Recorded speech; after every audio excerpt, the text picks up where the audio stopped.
Une utilisatrice de TikTok rentrait de New York à Toronto, au Canada, tard dans la nuit lorsqu'elle a remarqué une chose étrange. Et sa vidéo est devenue virale. Elle a jeté un coup d'œil à l'écran de son voisin, qui affichait 27°C, ou 27 degrés Celsius, dans l'un des coins. Elle a ensuite constaté que l'écran de veille de la personne en face d'elle affichait 26°C. Comme le reste de l'écran affichait l'image d'un paysage tropical, elle s'est dit qu'il devait s'agir de la température de leur destination en degrés Celsius. Mais ils se rendaient tous à Toronto, et c'était la fin du mois d'octobre. On était donc bien loin des tropiques. Alors, à quoi correspondait cette température? Et pourquoi diable était-elle légèrement différente d'un siège à l'autre? Il lui a fallu un certain temps pour comprendre que les chiffres et les lettres correspondaient en fait à l'emplacement des sièges des passagers.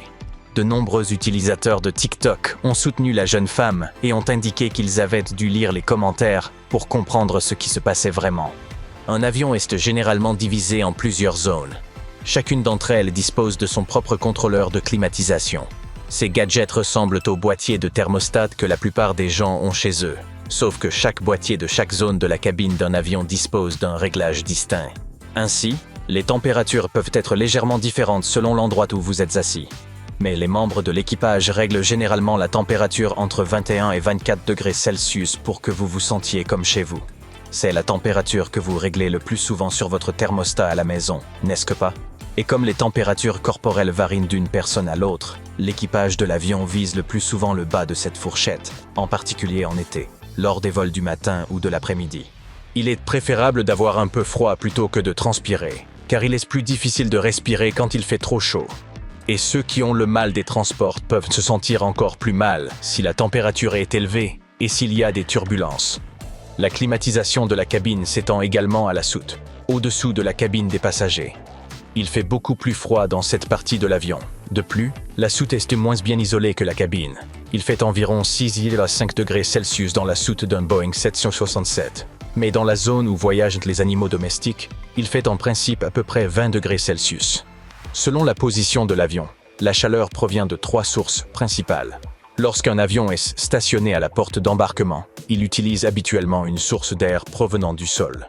Cet air, appelé air préconditionné, APC, provient d'un volumineux appareil de climatisation situé au sol. Vous remarquerez peut-être un gros tube jaune relié à votre avion. C'est grâce à lui que l'air préconditionné pénètre à l'intérieur de la cabine. Parfois, un chariot à gaz peut être utilisé à la place. L'air préconditionné est généralement traité à l'électricité, ce qui est moins cher, plus propre et plus silencieux que de faire tourner les moteurs de l'avion. Mais il ne suffit pas toujours à rafraîchir la cabine, en particulier lorsqu'il fait chaud ou que le tube présente des plis.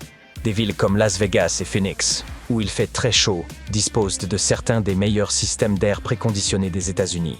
La deuxième source d'air à bord est le GAP, ou groupe auxiliaire de puissance. Il s'agit d'un mini-moteur situé dans la queue de l'avion. C'est la deuxième option utilisée pour refroidir ou chauffer une cabine, surtout si l'air au sol n'est pas disponible.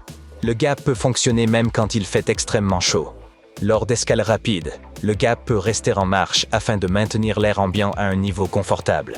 Si l'avion se prépare à quitter la porte d'embarquement, le GAP se met en marche juste avant que l'air préconditionné ne soit déconnecté. Les moteurs principaux dans l'avion peuvent également fournir de l'air à la cabine. Cela se produit lorsque les moteurs tournent, généralement pendant le vol. Les moteurs peuvent conserver la fraîcheur ou la chaleur de la cabine tout en assurant la pressurisation de l'avion. Si la cabine est trop chaude ou trop froide, les pilotes peuvent y remédier en démarrant les moteurs plus tôt. Sinon, ils peuvent utiliser d'autres sources d'air. Cela ne fonctionne pas toujours, en particulier lorsque les températures augmentent et que les avions chauffent sur la piste de décollage. Une hôtesse de l'air raconte qu'à cause de la chaleur, souffrant de vertige, elle s'est un jour sentie désorientée et s'est même évanouie à bord de son avion. Un autre vol en Floride a été retardé d'1 heure parce qu'il faisait 34 degrés Celsius à l'intérieur de la cabine. L'agent d'embarquement a dit aux passagers qu'il devait attendre que la température descende à au moins 29 degrés pour embarquer en toute sécurité. Le soleil n'était pas encore levé à ce moment-là. Malheureusement, les climatiseurs externes et les systèmes de refroidissement auxiliaires ne fonctionnent pas toujours correctement en raison de problèmes de maintenance. Vous vous sentirez plus ou moins à l'aise à bord d'un avion selon le type d'appareil utilisé. Les avions les plus récents sont dotés d'une technologie plus avancée. Certains disposent même d'un système de régulation de la température par rangée. Vous n'aurez donc qu'à vous mettre d'accord avec vos voisins pour obtenir la température que vous préférez. Mais il y a aussi le problème du contrôle des coûts. Certaines compagnies aériennes obligent leurs pilotes à économiser sur le carburant et la maintenance, et ne les laissent pas utiliser le groupe auxiliaire de puissance et les autres moteurs lorsque l'avion est à la porte d'embarquement ou sur la piste. S'ils utilisent trop de carburant pour le moteur auxiliaire au sol, ils risquent de devoir refaire le plein un peu plus tard. Un autre problème important lié à la chaleur est l'impact sur le décollage.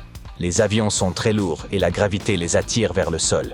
Pour s'élever dans le ciel, ils font appel à la portance, c'est-à-dire à la force qui s'oppose au poids de l'avion et le maintient en l'air. Lorsque l'air est plus chaud, il se dilate, ce qui signifie qu'il y a moins de molécules d'air pour pousser l'avion vers le haut. Un avion perd environ 1% de sa portance à chaque fois que la température augmente d'environ 15 degrés. Partant très chaud, il peut donc être beaucoup plus difficile pour les avions de décoller, et cela peut parfois même être impossible. Ce problème est particulièrement délicat dans les aéroports situés en altitude, où l'air est déjà moins dense, et dans les aéroports dotés de pistes courtes, qui laissent moins de temps aux avions pour accélérer. Par exemple, à 20 degrés Celsius, un avion peut avoir besoin d'une piste de près de 2000 mètres de long pour décoller. Mais s'il fait 40 degrés, le même avion aura besoin d'une piste de 2500 mètres. En 2018, à cause d'une vague de chaleur à Londres, 14 vols ont dû débarquer certains de leurs passagers. L'incident s'est produit à l'aéroport de London City, dont les pistes sont plus courtes que celles des autres aéroports de la région, ce qui oblige les avions à décoller à un angle plus prononcé. Cela aurait été impossible si l'avion avait été chargé au maximum. Et il aurait fallu utiliser beaucoup plus de carburant durant le vol. Lors d'un autre vol, la compagnie aérienne a dû demander à 20 passagers de prendre le vol suivant. Comme personne ne se portait volontaire, l'avion allait à Ibiza. Les responsables ont dû sélectionner des passagers au hasard. Cela a allégé l'avion et lui a permis de décoller en toute sécurité. Les scientifiques ont également remarqué que les vents contraires qui aident l'avion à décoller ralentissent d'environ 2 ou 3 nœuds par décennie. Cela réduit le poids maximal des avions au décollage. Si vous êtes plus préoccupé par le froid que par la chaleur, nous avons une bonne nouvelle pour vous. Les avions volant à près de 2000 mètres d'altitude, ils sont tout à fait capables de supporter des températures d'environ moins 56 degrés. Le carburant est préchauffé au sol et, une fois l'avion en vol, c'est le moteur le réchauffe, de sorte que les températures ne posent aucun problème. L'air froid aide les avions à mieux voler car il est plus dense que l'air chaud. Ainsi, ils décollent plus rapidement et volent plus aisément. Mais le temps froid a aussi ses inconvénients. Par exemple, la glace et la neige.